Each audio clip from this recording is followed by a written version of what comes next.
Selamat malam Bapak Ibu, saudara, para sobat dan handai tolan sekalian. Kita bertemu kembali dalam channel kita, Lifelong Education, pendidikan sepanjang hayat. Pada malam hari ini kita akan melihat satu potret kehidupan dari sebuah keluarga, seorang ayah bersama seorang putranya. Ini adalah keluarga orang berkulit hitam, orang negro yang hidup di daerah Brooklyn, New York. Nah, Bapak Ibu, saudara, para sobat dan handai tolan sekalian, putra mereka waktu itu usianya 13 tahun. Dan pekerjaan ayahnya ini seorang guru yang pas-pasan pendapatannya. Jadi keluarga ini pendapatannya sangat pas-pasan. Satu pihak mereka juga berkulit hitam, sehingga ada banyak persoalan-persoalan dilema di tengah masyarakat. Mereka sering dipandang rendah, apalagi hidup dalam kondisi pas-pasan. Nah, suatu hari seorang bapaknya memberikan tantangan kepada putranya yang berumur 13 tahun. Dia berikan sehelai pakaian bekas. Bertanya pada putranya, coba kamu jual ini. Bisa jual berapa? Putranya menjawab, paling-paling $1 saja. Maka ayahnya memberikan tantangan, coba kamu usahakan menjualnya menjadi $2. Dan kalau demikian engkau sudah membantu ayahmu dan ibumu. Maka putranya ini dengan antusias mencucinya bersih, tidak punya setrika, tapi merapikannya, dan kemudian besoknya dia bawa pakaian itu ke stasiun kereta api. Di sana ada banyak orang, maka dia menawarkan pakaian itu seharga $2. Lama sekali Bapak Ibu sekalian. Banyak orang tidak tertarik. Tapi terus dia berusaha bekerja keras. Sampai sekitar 6 jaman. Barulah pakaian bekas itu bisa laku terjual dengan harga $2. Dia senang sekali, dia bahagia, dia berlari pulang memberitahukan pada ayahnya. Sudah laku, kita bisa menjualnya, dapat $2. Ayahnya juga ikut bersyukur atas keberhasilan putranya ini. Kemudian mereka masih sering menjual pakaian-pakaian bekas, sampai suatu hari si ayah memberikan tantangan yang lain. Dia berikan lagi sehelai pakaian bekas dan dia katakan, coba kamu upayakan baju ini menjual dengan harga yang lebih tinggi. Anaknya kemudian menjawab, paling-paling cuma $2. Tapi ayahnya memberikan dia tantangan, coba kamu usahakan bagaimana caranya, pikirkan supaya pakaian bekas ini bisa laku $20. Anaknya kaget juga, tapi karena ditantang oleh ayahnya, dia mau menerima tantangan itu juga. Maka kemudian dia membawa pakaian itu mencari sepupunya, karena sepupunya pandai sekali melukis. Maka dia minta tolong pada sepupunya supaya di baju bekas ini dilukis Donald Bebek. Lucu sekali. Maka sepupunya melukiskan bagi dia di atas baju bekas itu. Kemudian baju bekas itu dia pikirkan cara bagaimana mau dijual kemana. Tak mungkin lagi jual ke Subway, karena di sana kemungkinannya kecil orang akan membelinya dengan harga yang tinggi $20.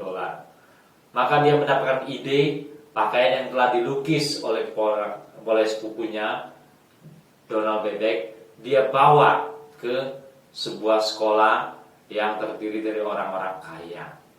Nah, dia jual, dia tawarkan di sana, sampai kemudian ada satu orang pengurus rumah tangga yang datang menjemput anak tuanya. Kemudian dia tertarik dengan pakaian itu, dia membelikannya untuk anak tuanya dan ditawarkan $20, maka dia beli pakaian itu $20. Begitu anak yang dijemputnya melihat pakaian itu, anak itu senang sekali melihat lukisan Donald Bebek di atas pakaian itu. Maka kemudian karena rasa senang, anak itu memberikan tips tambahan kepada anak penjual pakaian itu, $5. Maka bisa dikatakan bahwa pakaian itu hari itu terjual $25. Ya, gembira sekali dia pulang memberitahukan pada ayahnya. Nah, Bapak Ibu Saudara-saudara sekalian, harga $25 itu, penjualan hari itu tidaklah kecil. Karena $25 itu setara dengan pendapatan ayahnya selama 1 bulan bekerja.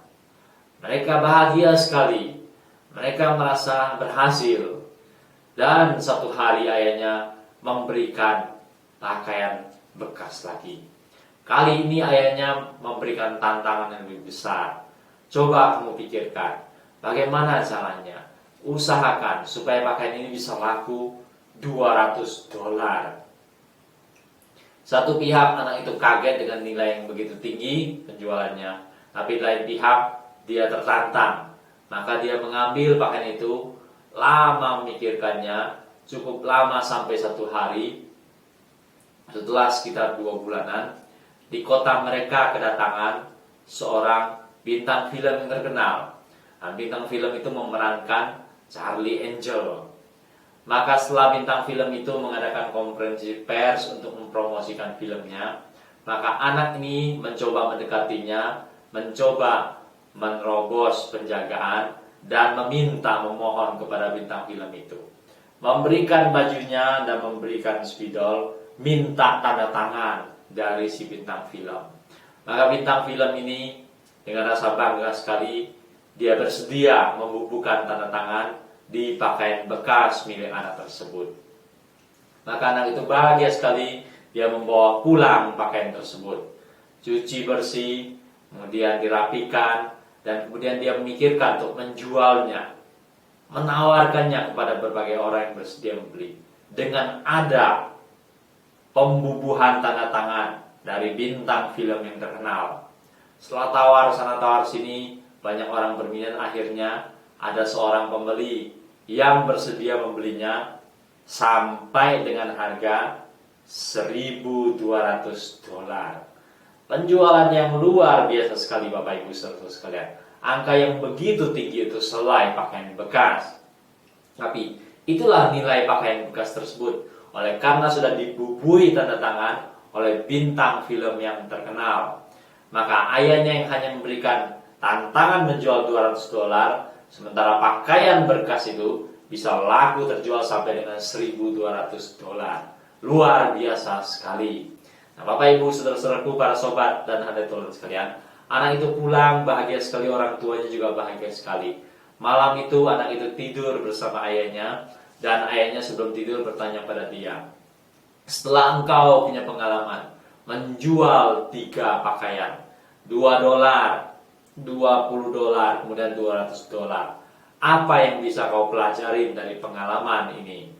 Maka si anak menjawab, kita bisa memberikan nilai tambah pada pakaian tersebut, dan kita bisa berusaha mencari ide untuk berhasil menjualnya. Ayahnya berkata, betul jawabanmu, tapi bukan hal itu yang terpenting. Melalui menjual 3 helai pakaian bekas itu, engkau bisa belajar kalau pakaian bekas itu aja bisa punya nilai yang begitu tinggi, bisa diberikan nilai yang tinggi. Apalagi kita sebagai manusia. Kita sebagai manusia, makhluk yang diciptakan Tuhan dengan segala akal budi, dengan segala kelengkapan-kelengkapannya, mestinya kita juga lebih bernilai daripada pakaian bekas. Nah, biarlah kita sendiri mau mengisi diri kita, memberikan nilai pada diri kita, memberikan nilai tambah pada diri kita. Dan biarlah kita tidak memandang remeh diri sendiri, walaupun kita miskin, walaupun kita berkulit hitam, bisa dianggap remeh oleh sebagian orang, tapi kita tidak memandang remeh diri kita sendiri. Kita harus berjuang mengisi diri kita, memperlengkapi diri kita, memberikan nilai tambah pada diri kita, dan kita juga bisa hidup sejajar setara dengan orang-orang yang lainnya. Kita lebih berharga daripada pakaian bekas. Di satu pihak, anak itu belajar banyak, anak itu berusaha berjuang.